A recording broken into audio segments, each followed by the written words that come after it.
आजकल सुर्खियों में जो बन गए हम लोग का तालिबान, तो देखिए तालिबान हम लोग का जो है 20 वर्ष के बाद से फिर से वापसी किया हुआ है अफगानिस्तान में।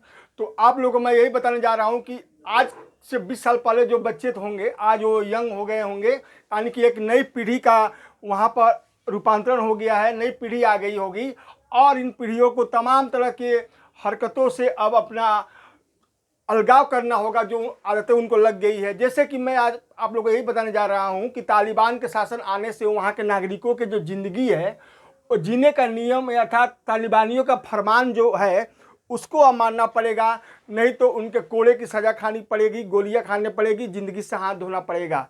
अब एक बात बताइए आप लोग कि जिस आदमी को, जिस मनुष्य को, जिस इंसान को कई आदतें लग गई है जो कि इंसानी ज़िंदगी जीने के साथ साथ प्राकृतिक रूप से जो हम लोग का एडेप्टेशन है, यानी कि हम लोग का जो अनुकूलन है उसके अनुसार जो इंसान जिंदा रहता है, उसमें यदि बाधा आती है तो हम लोग कैसे महसूस कर सकते हैं। यदि आप एग्जांपल ले लीजिए कि हमारे देश में यह कानून लग जाए कि सभी को स्मार्टफोन यूज करना बंद कर दिया जाए तो कैसा लगेगा। तो अब देखिए मैं आप लोग को ये कुछ फरमान बताने जा रहा हूँ कि तालिबानी शासन जो 20 साल पहले के लोगों ने झेला था वो तो आजकल कुछ बुजुर्ग हो गए होंगे, लेकिन 20 साल के अंदर में जो नई पीढ़ी आई होगी वह इन तमाम लत से लग गई है जो कि आज के युग में हम लोग का, मॉडर्न युग में हम लोग का और इंटरनेट के ज़माना में जी रहे थे, वो लोग भी जी रहे थे, लेकिन अब उन लोगों की ज़िंदगी को चेंज करना होगा। तो देखिए पहला हम उसमें फरमान नंबर 1 पर आप लोगों को बताने जा रहे हैं कि देखिए पहला, लड़कियों को घर से अकेला बाहर निकलने पर पाबंदी होगी। पहले फ्रीली लड़कियां वहां निकलती थी घर से बाहर, ऑफिस जाना, ये जाना, अब तमाम बंद। अकेले निकलने से ही तालिबान के कैडर हाथों हाथ पकड़ लेंगे और उसे सजा देंगे। इसीलिए कोई भी लड़की घर से बाहर अकेला ना निकले, ये वहाँ का पहला नियम होता है। नंबर 2 देखिए, पुरुषों को दाढ़ी रखनी होगी। याद रखिए हम लोग का देश में जजिया कर भी लगा हुआ था एक बार मुगलों के शासन में, टैक्स, दाढ़ी पर टैक्स देना होगा। तो वहाँ के अब पुरुष पूरा एकदम हम लोग के जैसे नहीं रहेंगे, अब वहाँ पर पुरुषों को दाढ़ी रखनी होगी, अन्यथा उनके कोड़े खाने के लिए तैयार रही है। अब आइए थर्ड नंबर देखिए रूल, 10 से 12 वर्ष की यदि उम्र हो गई लड़कियों की तो उस लड़कियों को हिजाब पहनना पड़ेगा, यहाँ तक कि केवल आंख छोड़ करके अपनी उंगली तक को ढक के रखना पड़ेगा। ये वहाँ का फरमान होता है, यानी कि एक एक अंग उसका ढक कर रखना होगा 10 से 12 वर्ष के उम्र में होने वाली लड़कियों को।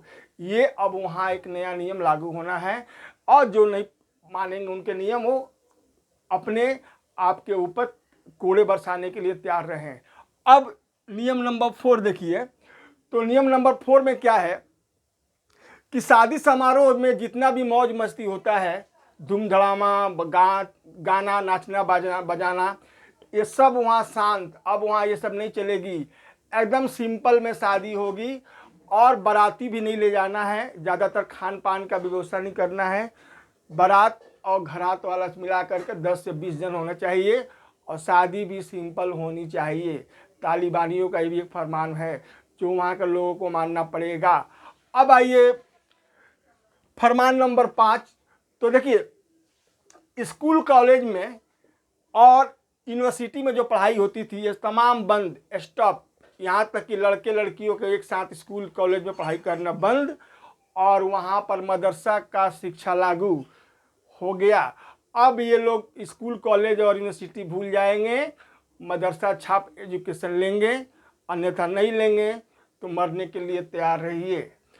अब देखिए फरमान नंबर 6, फरमान नंबर 6 में क्या है कि बच्चों को मदरसा का शिक्षा हासिल करना पड़ेगा और मदरसा का ही जो रूल रेगुलेशन है उसको मानना पड़ेगा। आवश्यकता पड़ने पर वो लोग ज़िंदगी का जीने के लिए जो है ना थोड़ा सा मैथ, थोड़ा सा साइंस ये सब बता देंगे, बाकी सब वो अल्लाह और उन्हीं के बारे में उनको ज्ञान रख करके एक लिमिटेड एरिया और लिमिटेड ज्ञान रखना ही पड़ेगा, उससे आगे वो नहीं बढ़ पाएंगे। अब आइए फरमान नंबर 7, देखिए इसमें पुरुषों के साथ काम धंधा करना वाली जो स्त्रियां थी, जो पुरुषों के साथ एक साथ फैक्ट्री में काम, जैसे जूता फैक्ट्री हुआ, मोबाइल थोड़ा बहुत रिपेयरिंग फैक्ट्री हुआ, या कुछ सीमेंटेड फैक्ट्री हुआ, या कोई रियल एस्टेट काम हुआ, बिल्डिंग का बनाना हुआ, तो पुरुषों के साथ स्त्रियों का काम धंधा ये बंद, स्टॉप। यानी कि पुरुष पुरुष ही अपना काम करे, स्त्रियों में स्त्रियाँ ही काम करेगी, अन्यथा रिजल्ट भुगतने के लिए तैयार रही है। तो ये फरमान नंबर मैंने 7 बता दिया। अब आइए फरमान नंबर 8। फरमान नंबर 8 में क्या है कि नेटवर्क से दूर रहिए। जैसे हम लोग देखते हैं ना फेसबुक, व्हाट्सएप, ये सब नेटवर्क से पूरा वहाँ दूरी, वहाँ का केवल रेडियो चलेगा और वहाँ का एक अपना जो उन लोग का जलजीरा बोल करके एक जो चैनल है वो चलेगा। बाकी ये सीरियल सब बंद, स्टॉप, फ्रेंड्स बनाना, ये बनाना और ये तमाम वहाँ पर रोक।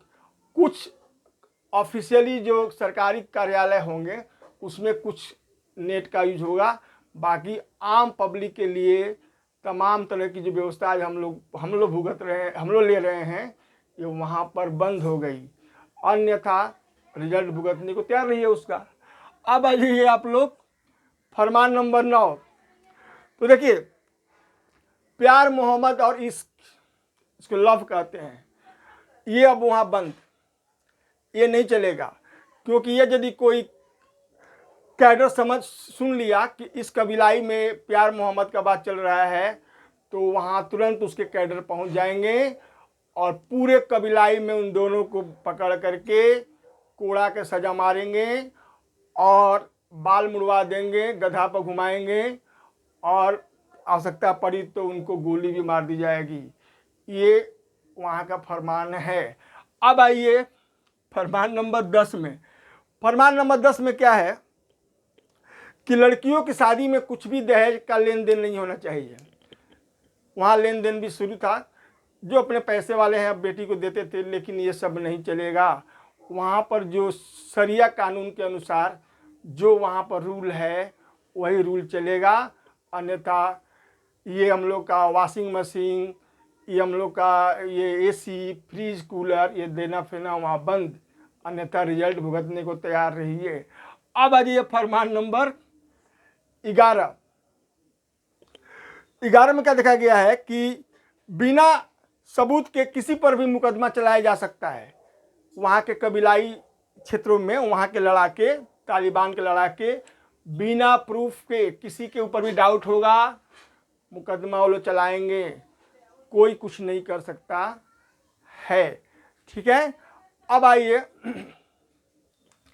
फरमान नंबर 12 में आप लोग को बताने जा रहा हूँ कि जैसे यहाँ हम लोग के देशों में या और देशों में शादियों के लिए एक उम्र सीमा है ना, जैसे हमारे देश में 18 वर्ष मैच्योर्ड माना गया है, तो माना गया है कि 20 से 22 तक लड़का और 19 से 20 तक लड़की के आसपास शादी हो सकती है।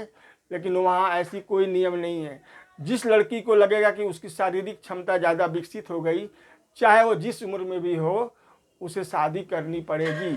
वहाँ अब इसके लिए कोई बंधन नहीं रहेगा, अन्यथा जो लड़कियां या जो गार्जियन नहीं करेंगे वो परिणाम भुगतने के लिए तैयार रहे। ठीक है।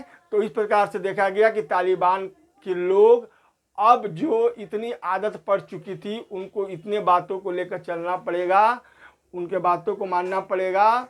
और आज का ये जो युग है उसे एकदम अलग युग में जीना होगा, जिसको हम बोलते हैं शरिया कानून, देवबंद कानून, और उस कानून को मान करके वहाँ के लोगों को चलना पड़ेगा। लेकिन मेरा एक आप लोग से सुझाव है कि क्या अब ये इंसानों में ये हम लोग कहाँ से कहाँ पहुँच रहे हैं, ये कैसा रूप है, कैसा ये एक लोगों के ऊपर थोपा गया कानून है, कोई उपाय नहीं है। तालिबानियों के सामने सबका सब बेकार है और इस तालिबानियों को जो हुक्म को मानना ही पड़ेगा, अन्यथा वहाँ के लोग भुगतने के लिए तैयार रहे, परिणाम भुगतने के लिए तैयार रहे। क्योंकि आजकल तो लोग गला भी काटना शुरू कर दिए हैं, गोली मारना तो बात ही छोड़ दीजिए। ये सबसे क्रूर से क्रूर वो लोग शासक बनते जा रहे हैं। और तालिबान आकर के पूरे अफगानिस्तान को, जितना हम लोग का भारत ने वहाँ पर शिक्षा के क्षेत्र में काम किया, वहाँ पर संसद भवन बनाने का काम किया, लोकतंत्र बहाल करने के काम किया, ये तमाम की तमाम हमारे देश अमेरिका और विश्व के जो देशों ने किया, ये तमाम का तमाम ध्वंस हो गया। अब वो लोग वहाँ के जो कानून है वो आए दिन हम लोग आप लोग को देखने को मिलेगा। क्योंकि चोरी चुप के यदि कोई वीडियो भेज भी सकता है कि वहाँ के तालिबानियों का फरमान के बारे में, लेकिन जो भेजेगा वो भी समझिए कि वो अगले दिन 72 हुर का शिकार हो जाएगा। इसीलिए हमें नहीं लग रहा कि वहाँ का अब अधिकांश खबरें मिलेगी। फिर भी हम लोग की जो विश्व की जो मीडिया है वो तो चुपे चोरी सब निकाल ही लेती है, और आए दिन हम लोग को अब ये देखने को मिलेगा कि वहाँ के तालिबानियों के द्वारा ये किया गया, वो किया गया, और ये तमाम तरह से एक आधुनिक युग में इंसानों के ऊपर एक राक्षसी नियम कानून थोपा जा रहा है, जिसको कि वहाँ के लोगों को मानना मजबूरी है, कोई उपाय नहीं है, मानना ही पड़ेगा। और वो लोग इसी को लेकर के काफ़ी चिंतित है। अब एक बात देखिए कि शरणार्थी में क्या है कि वहाँ के लोग जो भागना चाह रहे हैं, तो शरणार्थियों को भी लोगों ने, कई देशों ने अपने यहाँ जगह दे करके देख लिया, क्योंकि ये लोग शरणार्थी तो ठीक है, ये लोग घुसते हैं देशों में रोते हुए बिल्ली बनकर, भीगी बिल्ली बनकर, लेकिन बाद में ये लोग सांप जैसा फन मारते हैं।